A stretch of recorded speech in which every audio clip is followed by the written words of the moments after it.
கர்த்தருடைய நாமத்துக்கு மகிமை உண்டாவதாக. இந்த ஓய்வு நாளிலே உங்களை சந்திப்பதிலே நான் மிகவும் மகிழ்ச்சி அடைகின்றேன். ஹல்லேலூயா. இப்பொழுதும் கூட நாம் தேவனுடைய வார்த்தையை நாம் தியானிக்க போகிறோம். நாம் எல்லா நேரத்திலும் எல்லா வழியிலும் நாம் தேவனை துதிக்கிறோம், ஆராதிக்கிறோம், மகிமைப்படுத்துகிறோம், அவரை கனப்படுத்துகிறோம். ஹல்லேலூயா. தேவன் அதை விரும்புகிறார். ஒவ்வொரு ஓய்வு நாளிலும் நாம் தேவனை ஆராதித்து அவரை மகிமைப்படுத்த வேண்டும் என்று சொல்லி தேவன் கட்டளையாக அவர் 7 நாள் அவருடைய வாரத்திலே 7 நாட்களை தேவன் நமக்கு கொடுத்திருக்கிறார். ஹல்லேலூயா. அந்த 7வது நாள் அந்த வாரத்தின் கடைசி நாளிலே நம் ஓய்வு நாளாக நம் தேவனை நாம் ஆராதிக்க வேண்டும். இப்பொழுதும் கூட நம் எல்லாருக்கும் தெரிந்த ஒரு நகரம், ஹல்லேலூயா, எல்லாருக்கும் தெரிந்த மிகவும் படித்து பேர் மறக்காமல் இருக்கும் ஒரு நகரம் பாபிலோன். ஹல்லேலூயா. பாபிலோனை பற்றி எல்லாருக்கும் தெரியும். ஏனென்றால் இஸ்ரவேலர்கள் சிறையாக 70 வருஷம் பாபிலோனுக்கு சென்றார்கள். ஹல்லேலூயா. ஆண்டவர் எரேமியா தீர்க்கதரிசிக்கு சொன்னபடியே 70 வருஷம் அவர்கள் அடிமைத்தனப்பட்டு 70 வருஷம் கழித்து அவர்கள் விடுதலையாக்கப்படுவார்கள் என்று சொல்லி தேவன் எரேமியா தீர்க்கதரிசிக்கு அவர் வாக்குரைத்தார். அப்பொழுது பாபிலோன் என்ற ஒரு நகரம் இருந்தது. அந்த நகரம் மகா பாபிலோன் என்று சொல்லி அழைக்கப்படுகிறது. ஹல்லேலூயா. இந்த மகா என்கிற வார்த்தை இப்பொழுது எப்படி சார், மேம் அப்படின்னு சொல்லி ஒரு ஹையர் அத்தாரிட்டி இப்போ நம்ம எப்படி யூஸ் பண்ணுறோமோ அதுபோல் அந்த காலத்திலே மகா என்று சொல்ல ஒரு வார்த்தை மிகவும் பேர் பெற்ற ஒரு மிகவும் ஆச்சரியமான மிகவும் ஒரு பெரிய நபர்களுக்கு ஒரு அந்த பேரை கொடுப்பார்கள். குறிப்பாக மகா அலெக்சாண்டர், மகா பீட்டர், இந்த மாதிரி மனுஷர்களுக்கு தான் அந்த கொடுப்பார்கள்.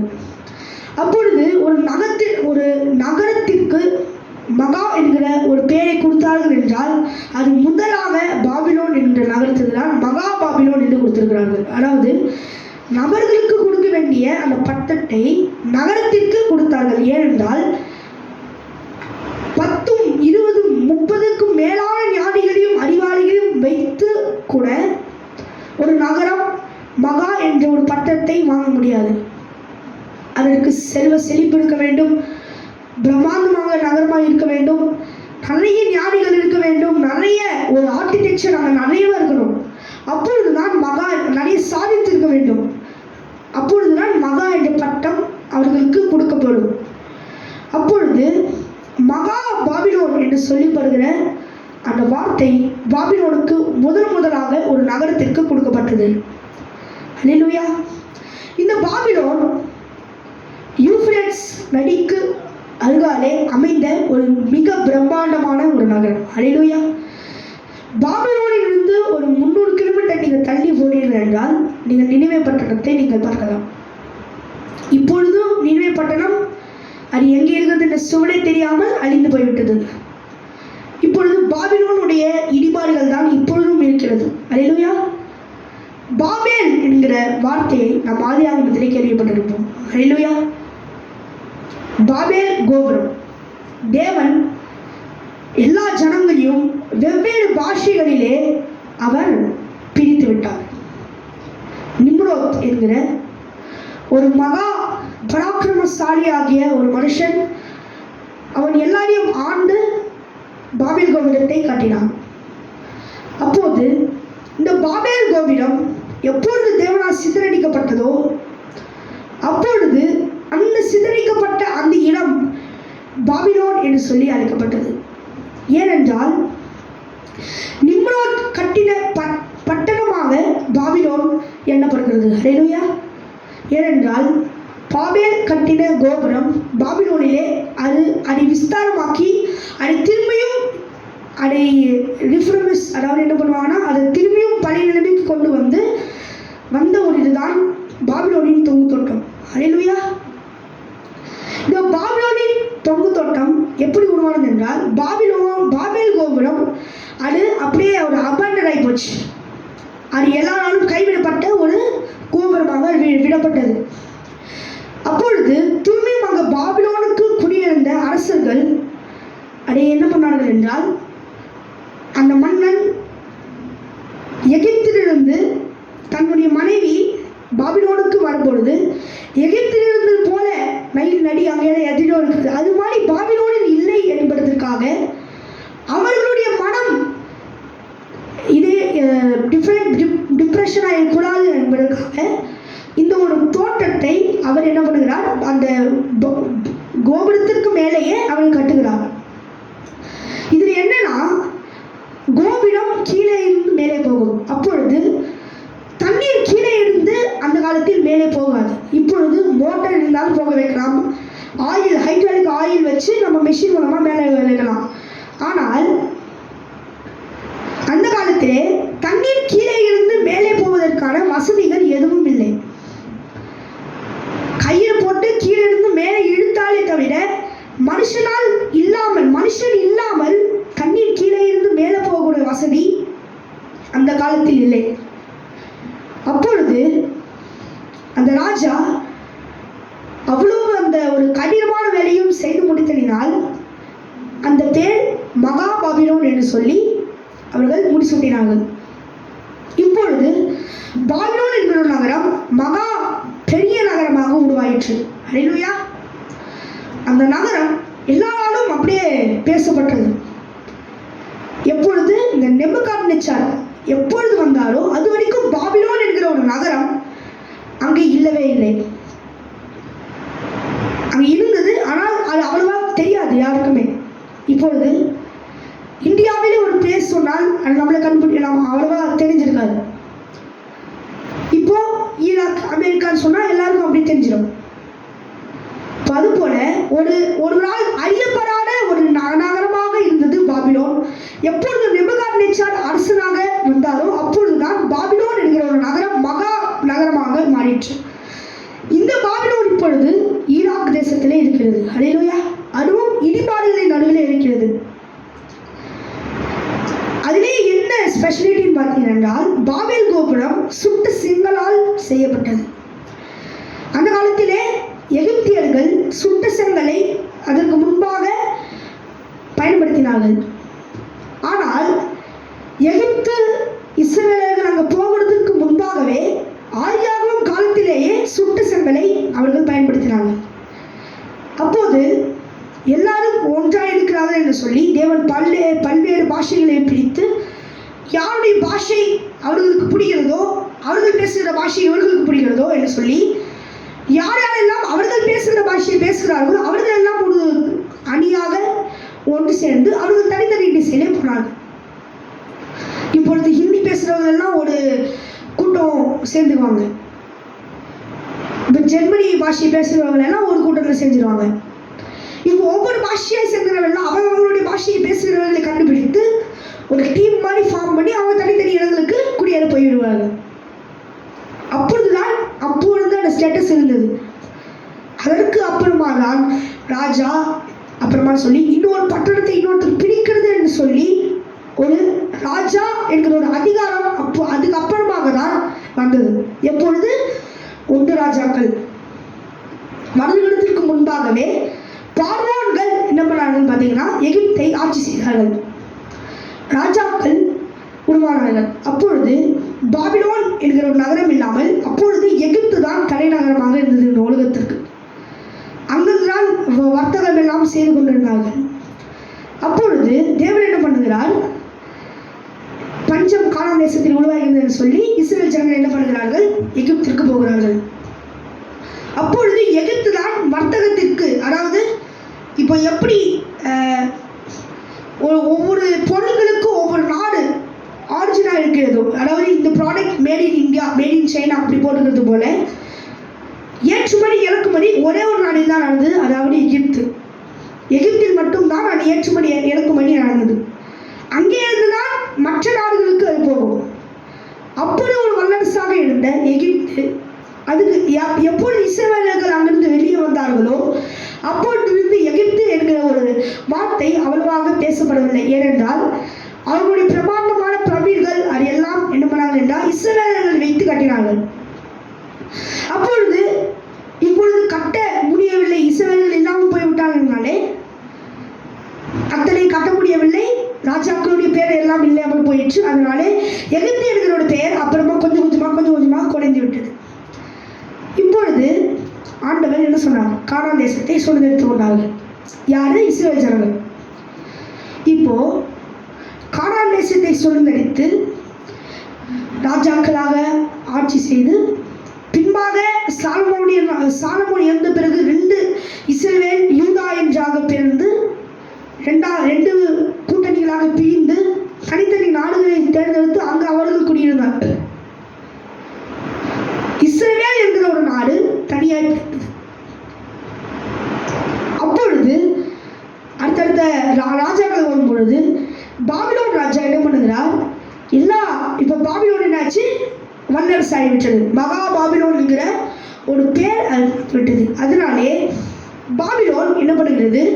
ஒவ்வொரு இடங்களையும் கைப்பற்றி இன்னும் தன்னுடைய வர்த்தகத்தையும் தன்னுடைய செல்வாக்கையும் அவருடைய பேர் புகழ் எல்லாவற்றையும் நாம் பெற்றுக்கொள்ள வேண்டும் என்பதற்காக மற்ற நாடுகளை கைப்பற்றி அதனுடைய செல்வங்கள் எல்லாவற்றையும் அவர்கள் அடைந்து என்ன பண்ணார்கள்? பாபிலோனை இன்னும் அதிகமாய் கட்டாவிட்டார்கள். பாபிலோனை இன்னும் வல்லரசாக மாற்றினார்கள். அப்பொழுது இஸ்ரவேல் அடிமையாக பாபிலோனுக்கு போய்விட்டார்கள். 70 ஆண்டுகள் கழித்து கோரேஸ் என்ன பண்ணுகிறார்? ஆலயத்தை கட்ட அனுமதி கொடுக்கிறார். இப்ப என்ன பண்றாங்க? அங்கிருந்து வெளியே வந்துடுறாங்க. எப்போ அங்கிருந்து இஸ்ரவேல் ஜனங்கள் வெளியே வந்துட்டாங்களோ அதுக்கப்புறமா பாபிலோன் ஒரு வல்லரசு நாடாக இல்லை. அதோடு ஒரு சாதாரண ஒரு நகரமாக இருந்தது. ஆனால் அதனுடைய பெயர் புகழ் இன்னும் நிறைய இருந்தது. ஆனால் அவருடைய ஒரு நாடு எல்லாரையும் அவங்க தான் கிரேட் தென் டாப் 1 அப்படிங்கிற அந்த பெயர் அவர்களுக்கு இல்லாமல் போயிடுச்சு. இஸ்ரவேல் ஜனங்கள் எங்கே இருக்கிறார்களோ அங்கே என்ன ஆண்டவர் என்ன பண்ணார்? ஒரு பெயரை ஒரு புகழை ஆண்டவர் என்ன அங்கே வைத்திருந்தார். எப்பொழுது அவர்கள் அங்கிருந்து வெளியே வந்து விடுகிறார்களோ அப்பொழுது அவர்களுடைய எல்லா செல்வாக்கு புகழ் எல்லாமே வெளியே போய்விடுது. அப்பொழுது எப்பொழுது எல்லா அரசர்களும் என்ன பண்ணார்கள்? ராஜாக்கள் பாபிலோனினுடைய ராஜாக்கள் எல்லாம் அவர்கள் பாபிலோனை என்ன பண்ணார்கள்? கொஞ்சம் கொஞ்சமாக கைப்பற்ற ஆரம்பித்தார்கள். அப்போ இருக்கிற அந்த ராஜாக்களாலே தாக்கு பிடிக்க முடியவில்லை. கொஞ்சம் கொஞ்சமாய் ராஜாக்கள் பெர்சியர்கள் மேத்தியர்கள் எல்லாம் என்ன பண்ணாங்கன்னா அப்பப்போ பாபிலோனுக்கு கொஞ்சம் கொஞ்சம் பயம் காட்டிட்டே இருந்தார்கள். அப்புறமா பெல்ஷாத்சார் காலத்திலே அகாஸ்வேரு என்ன பண்ணுகிறார்? ராஜாவாகிறார். இவர் என்ன பண்ணுகிறார் பார்த்தீங்கன்னா எல்லா நாடுகளையும் என்ன பண்ணுறாரு? அவருக்கு அப்போ என்னாச்சு? பாபிலோன் திரும்பியும் ஒரு வல்லரசாக மாறிடுச்சு. எல்லா உலகத்தில் இருக்கிற எல்லாரையும் பாபிலோன்ல இருந்து தான் கட்டளை பிறக்கணும் வரணும். அப்போ ஒரே ராஜா என்கிற ஒரு இது அங்கே பாபிலோனிலே வந்தது. இப்பொழுது அப்பொழுது இஸ்ரவேல் ஜனங்கள் இன்னும் அங்கே இருந்தார்கள். அவர்கள் இன்னும் அடிமையிலிருந்து வெளியே வரவில்லை. கோரேஸ் ராஜா எப்பொழுது வந்தாரோ அப்பொழுதுதான் அடிமைத்தனத்திலிருந்து விடுதலையாக்கப்பட்டார்கள். இப்பொழுது பாபிலோன் என்கிற நாடு ஒன்று இருந்தது. அப்போ இஸ்ரவேல் ஜனங்கள் வெளியே வந்து விட்டார்கள். இப்பொழுது திரும்பியும் இஸ்ரவேல் என்கிற ஒரு நாடு திரும்பியும் என்னாகுது? உருவாகுது. அப்போ பாபிலோன் என்ன ஆகுது என்று பார்த்தீர்கள் என்றால் அவர்கள் என்ன பண்ணார்கள் என்றால் அடிமைகளாக இந்த எல்லாரையும் விடுவித்தார்கள். ராஜா என்ன பண்ணார் பார்த்தீங்கன்னா அடிமையாக யாரெல்லாம் இருந்தாங்களோ அடிமைகள் எல்லாவற்றையும் அவர்களால் விடுவித்தனர். அவங்க தேசத்துக்கு போக வச்சிட்டார். அப்புறமா மேத்தியர்கள் என்ன பண்ணிக்கிறாங்க? பெர்சியர்களை தோற்கடித்து மேத்தியர்கள் தங்களுடைய ராஜ்யபாரத்தை பாபிலோனில் வைக்கிறாங்க. அதுக்கப்புறமா அடுத்தடுத்து 100, 200, 300, 400 ஆண்டுகளாக 400க்கும் மேற்பட்ட ஆண்டுகளாக பாபிலோனை கைப்பற்ற வேண்டும் என்று சொல்லி நிறைய போர்கள், எத்தனையோ பல்லாயிரம் கணக்கான போர்கள் அங்கே நடந்தது. அதனாலே பாபிலோன் நகரம் என்னாச்சு பார்த்தீங்கன்னா அவருடைய செல்வம் அவருடைய செழிப்பு என்னாச்சுன்னு பார்த்தீங்கன்னா உள்ள கொள்ளையடிக்க ஆரம்பித்தார்கள். ஒவ்வொரு ராஜாக்களும் ஒவ்வொரு தடவை கைப்பற்றும் பொழுது சிலதை திருத்தி கொண்டு போய் விடுவார்கள். அப்புறம் ஒவ்வொரு தடவையும் 1000 தடவைக்கு மேல சண்டை போட்டு என்ன பண்ணாங்கன்னா இருக்கிறதையும் எடுத்துக்கொண்டு போய்விட்டார்கள். அப்போ பாபிலோன் ஒரு சாதாரணமான ஒரு நகரமாகிவிட்டது. ஆனாலும் அந்த நகரத்திற்கு சண்டை போட்டு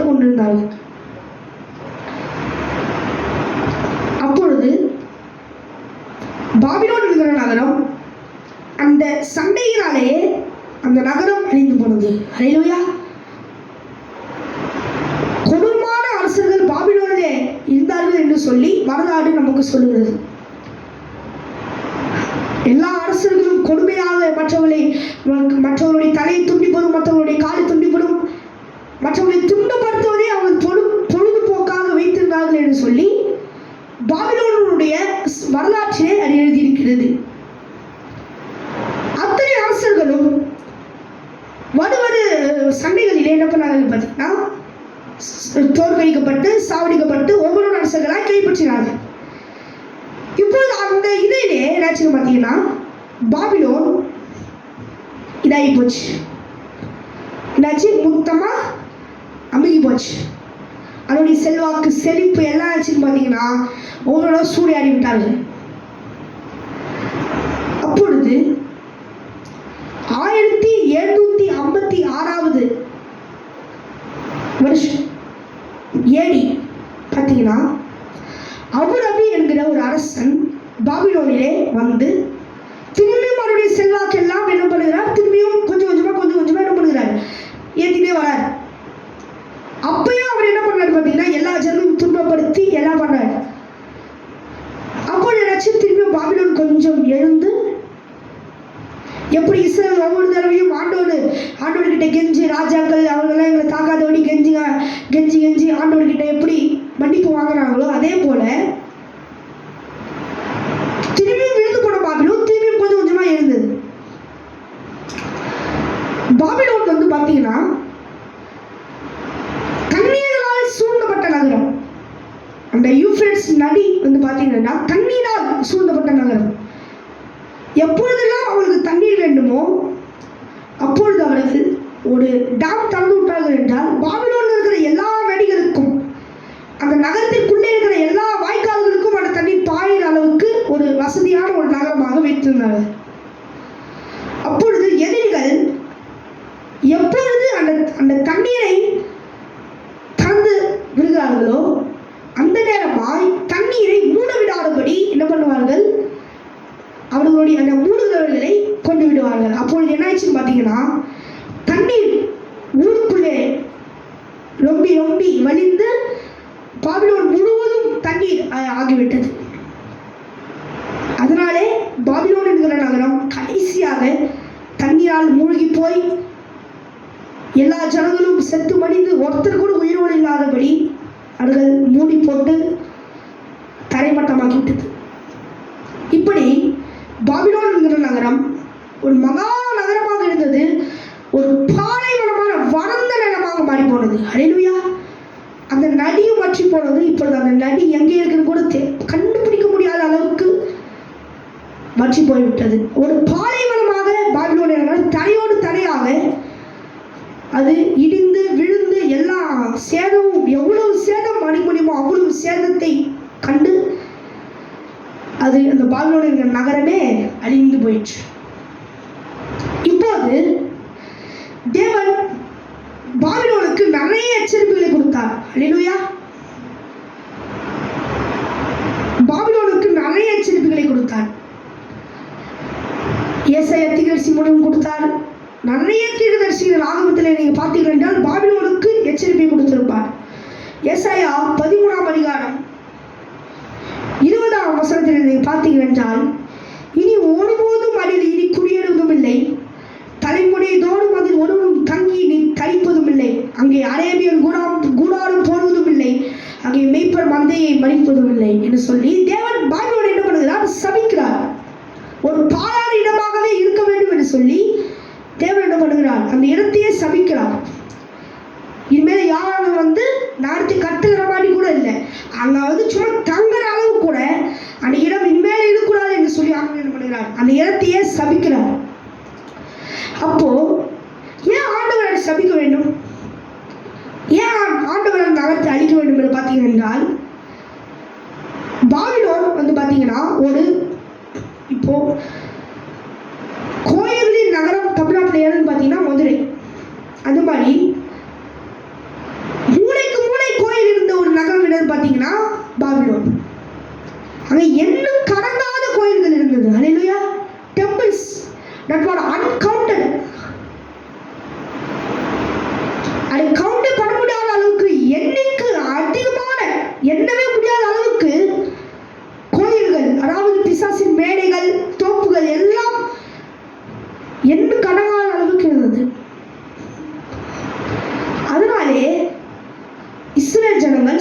பண்ணார்கள், தேவனுடைய கோபம் அந்த நகரத்தின் மேலே வந்தது. அவர்கள் எல்லா கடவுள்களையும், பாபிலோனில் இருக்கிற எல்லா தேவதைகள், எல்லா கடவுள்கள் என்று சொல்லி, பிசாசுகள் என்ன பண்ணார்கள், கடவுள்கள் தேவதைகள் என்று சொல்லி அவர்கள் கோயில்களை கட்டி அவர்களுக்கு மேடைகள் எல்லாவற்றையும் செய்து என்ன பண்ணாங்க பார்த்தீர்கள் என்றால், அதை என்ன பண்ணார்கள், கோயில்களை கட்டி கட்டி அந்த நகரத்தை கோயில்களின் நகரமாக மாற்றினார்கள். அந்த பாபிலோன் என்றாலே கோயில்களின் நகரம் என்று சொல்லி குறிப்பிடுகிற அளவுக்கு அவ்வளவு ஒரு டெம்பிள்ஸ் அங்கே இருந்தது. 539 BC-ல வந்து பார்த்தீங்கன்னா சைப்ரஸ் வராது, பாபிலோனை திரும்பி அழித்து போடுகிறார். அப்பொழுது அந்த கோயில்கள் எல்லாவற்றையும், அதில் இருக்கிற தங்கம் வெள்ளிகள் எல்லாவற்றையும், அப்பொழுது இருக்கிற ராஜாக்கள் எல்லாம் அவங்களுடைய சொத்தை எங்கே ஒளி வைப்பார் பார்த்தீங்கன்னா என்றால், கோயில்களுக்கு அடியிலே, கோயில் எங்கேயெல்லாம் இருக்கிறதோ அங்கேயெல்லாம் புதையல்களை வைப்பார்கள்.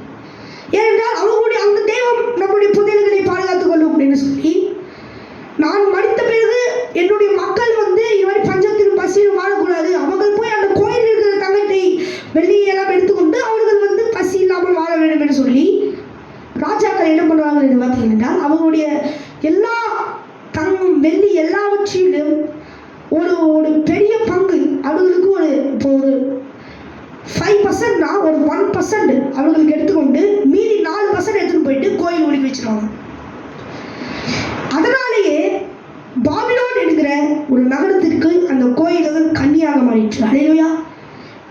எல்லா அரசர்களும் வந்த எல்லா அரசர்களும் பாபிலோனை தாக்கினார்களோ இல்லையா, அந்த கோயிலை தாக்குவார்கள். எனக்கு பாபிலோன் எல்லாம் தேவையில்லை, எனக்கு அந்த ஒரு இடத்தை மட்டும் குத்துருங்க. அதற்காகவே அந்த நகரத்தை தீக்கரையாக்கி எத்தனையோ தடவை போர் செய்து எல்லா தங்கம் வெள்ளி எல்லாத்தையும் அள்ளி கொண்டு போவார்கள்.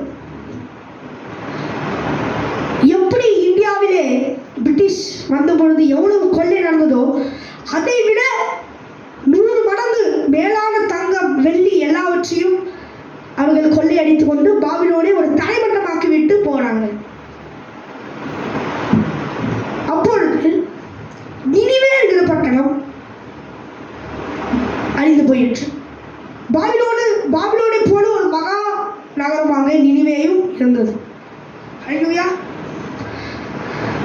பாபிலோன் மிகவும் அழகான ஒரு நகரம் என்று சொல்லி பேர் வாங்கின ஒரு நகரம் பாபிலோன். இந்த பாபிலோன் பார்த்தீர்கள் என்றால் நதியோரமாக ஒரு பெரிய பட்டணம் இருக்கும். அந்த நதி, அந்த கடல் நதி இருக்கும் பார்த்தீங்க என்றால் அதிலே ஒரு நகரம் சின்னதாக அமைந்திருக்கும். ஒரு தீவிலே இன்னொரு அவருடைய அந்த ராஜாக்கள் அவருடைய அந்த எல்லா பாடிஸையும் அடக்கம் பண்ணுவதற்காகவே அந்த பாபிலோனுக்கு பக்கத்திலே இருக்கிற ஒரு 100-200 கிலோமீட்டர் தள்ளி இருக்கிற அந்த ஒரு தீவில என்ன பண்ணாங்க பார்த்தீங்க என்றால் பெரிய ஒரு நகரத்தை போல கட்டி அதிலே அவர்களுடைய சரீரங்களை அடக்கம் பண்ணுவதற்கான வசதிகளை செய்து அவர்கள் அதே அவருடைய தங்கம் வெள்ளி எல்லாவற்றையும் அங்கே போட்டு என்ன பண்ணாங்கன்னு பார்த்தீங்க என்றால் அங்கே அவர்களுடைய செல்வாக்குகளை ஒழித்து வைத்தார்கள். இந்த கிரேட் அலெக்சாண்டர் எப்பொழுது பாபிலோனுக்கு வந்து சூறையாடினாரோ அப்பொழுது பாபிலோனிலே இந்த மரங்களை எல்லாவற்றையும் வெட்டி அவருடைய வீடுகளை எல்லாம் இடித்து அதில் இருக்கிற மரங்களை எல்லாம் போட்டு ஒரு பாலத்தை போல செய்து அதிலே போய் அந்த நகரத்தை சூறையாடி அதில் இருக்கிற எல்லாம் தங்கம் வெள்ளி எல்லாவற்றையும் எடுத்து கொண்டு வந்தார். இப்படி பாபிலோன் என்கிற நகரம் மொத்தமாக அழிந்து போனது. அப்பொழுது தேவன் நிறைய தீர்க்கதரிசிகளாய் அந்த நகரத்தை சபித்திருக்கிறார். அல்லேலூயா. எரேமியா 51ஆம் அதிகாரம் 52ஆம் வசனத்தை பார்த்தீர்கள் என்றால், ஆகையால் கர்த்தர் சொல்லுகிறது என்னவென்றால், இதோ நான் அதன் விக்கிரகங்களுக்கு விரோதமாய் விசாரிக்கும் நாட்கள் வரும், அப்பொழுது அதன் தேசமெங்கும் கொலை உண்டுகிறவர்கள் கத்துவார்கள். அல்லேலூயா. அப்போது என்ன சொல்கிறார், அது விக்கிரகங்களின் தேசம், எண்ணில் அடங்காத விக்கிரகங்களை கொண்டிருந்த ஒரு நாடு என்றால் பாபிலோன். அல்லேலூயா. அதற்காகவே பெயர் பெற்ற ஒரு நகரம் என்றால் பாபிலோன். அல்லேலூயா. தேவன் மின்மேலும் அவர் சபிக்கிறார். எரேமியா 51ஆம் அதிகாரம் 53ஆம் வசனத்தை பார்த்தீர்கள் என்றால், பாபிலோன் வானம் மருந்தியம் ஏறினாலும் அது தன் பலமான அரணை உயர்த்தினாலும் அதை பாழாக்குகிறவர்கள் என்னிடத்தில் வருவார்கள் என்று கர்த்தர் சொல்கிறார். அப்பொழுது தேவன் என்ன சொல்றாரு, பாபிலோன் வான மரியத்தை ஏறினாலும், எவ்வளவுதான் மகிமையா ஏறினாலும் அவங்களை என்ன பண்ணுவானே, அவர்களை அழிக்கிற மாதிரி ஜனங்களை ஏவி விடுவேன் என்று சொல்லி ஆண்டவர் சொல்கிறார், வாக்கு கொடுக்கிறார். அதே அதிகாரத்தின் 55 வசனம் பார்த்தீர்கள் என்றால், கர்த்தர் பாபிலோனை பாழாக்கி அதில் உள்ள பெரிய சத்தத்தை ஒளிய பண்ணுவார். அவர்களுடைய அலைகள் திரளான தண்ணீர்களை போல இறையும், அவர்களுக்கு சத்தம் அமளியாயிருக்கும். இந்த வசனம் எதிரிகள் தண்ணீரை திறந்து விட்டு பாபிலோன் முழுவதும் தண்ணீரை திறந்து விட்டு அவருடைய சத்தத்தை அந்த யாருமே பாபிலோனில் இல்லாதது போல அவருடைய சத்தத்தை ஒளிய பண்ணினார்கள். அப்பொழுது கர்த்தர் சொன்ன எல்லா வசனங்கள், எல்லா தீர்க்க தரிசனங்கள் எல்லாமே அங்கே நிறைவேறுகிறது. ஹல்லேலூயா. பாபிலோன் ஒரு விழுந்து போன நகரமாக கருதப்பட்டது. ஹல்லேலூயா. ஒரு விழுந்து போன நகரமாக, ஒரு பாதிக்கப்பட்ட நகரமாக கருதப்பட்டது மட்டும் இல்லாமல் தேவனால் சபிக்கப்பட்ட நகரமாகவும் பாபிலோன் கருதப்படுகிறது. ஹல்லேலூயா. அப்பொழுது தேவன் சபித்தால், அவர் ஒரு தடவை சபித்தால் 10 தடவை அதனுடைய விளைவுகள் நம்மேல் விழும். தேவன் சாத்தானை சபிக்கிறார், நீ உன் வயிற்றினாலே நீ உழுந்து நீ மண்ணை துண்டுவாயின்னு சொல்றார். அந்த சாபம் 10 தடவை 100 தடவைக்கு மேலே. இப்பொழுது பாம்பு என்ன பண்ணுகிறது? மண்ணியை சாப்பிட்டு கொண்டிருக்கிறது, மனுஷனை சாப்பிட்டு கொண்டிருக்கிறது. மனுஷ ரூபமாய் வந்த பாம்பு பிசாசு மனுஷனை தின்னும் ஒரு விலங்காக அது உருவாகிவிட்டது. இப்பொழுது பாம்பை கண்டாலே இப்பொழுது பயம் ஓடும். அதை கண்டு பயப்படாத ஆட்கள் கூட நிறைய பேர் இருக்கிறார்கள் உலகத்தில். ஆனால் நம்மளுடைய சிச்சுவேஷன் எப்படி பார்த்தீங்க என்றால், அதை பார்த்த உடனே முதல் ஸ்டெப் ஓடணும், பின்னாடி வந்துச்சுன்னா தலைதறிக்கு இன்னும் ஓடணும். அது விட வேறு வழி இல்லை. கையில் எல்லாம் காய்ச்சிச்சுன்னா தூக்கி மண்ணில் அடிக்கணும். இதுதான் நமக்கு தெரிந்த ஒரு இது. ஆனால் நிறைய பேர் தப்பிக்கிறதில்லை. ஹல்லேலூயா.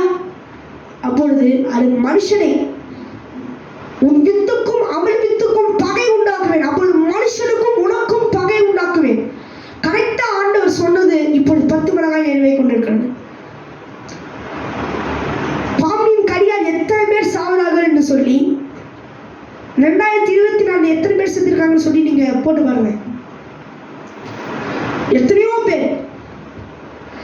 அப்பொழுது ஆண்டவர் சொன்னது 10 மடங்காய் நிறைவேறும். மனுஷனுக்கும் உனக்கும் பகை உண்டாக்குவேன், நீ அவனை நசுக்குவாய்,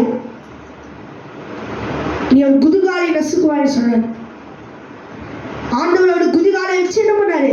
அவருடைய தலையை நசுக்கிறார். அப்பொழுது நாம் பாவத்திலிருந்து விடுவிக்கப்பட்டோம். ஹல்லேலூயா. அப்பொழுது நாம் சபிக்கப்பட்ட நகரத்தை போல இல்லாமல், நாம் எப்சிபா என்று பியூலா என்று அழைக்கப்படுகிறது போல தேவனுடைய கிருபையையும் ஞானத்தையும் அறிவையும் நாம் பெற்றுக்கொள்ளும்படியாக நாம் ஒவ்வொரு நாளும் தேவனத்தில் நாம் கிருபையை கேட்டு நாம் தேவனை நாம் மகிமைப்படுத்த வேண்டும். ஹல்லேலூயா. நாம் இவ்வளவு நேரம் பாபிலோனை குறித்து பார்த்தோம், அவருடைய மகிமை குறித்து பார்த்தோம், ஏன் எனக்கு மகா என்று பெயர் கொடுக்கப்படுது என்று பார்த்தோம், எப்படி பாபிலோன் அழிந்தது என்று பார்த்தோம். ஹல்லேலூயா. அடுத்ததாக ஏன் தேவன் கோரேசை கொண்டு இஸ்ரவேல் ஜனங்களை விடுதலை ஆக்கினார் என்று சொல்லி அடுத்த பதிவிலே நாம் பார்ப்போம். ஹல்லேலூயா. கர்த்தர் உங்களை ஆசீர்வதிப்பாராக. ஆமென், ஆமென்.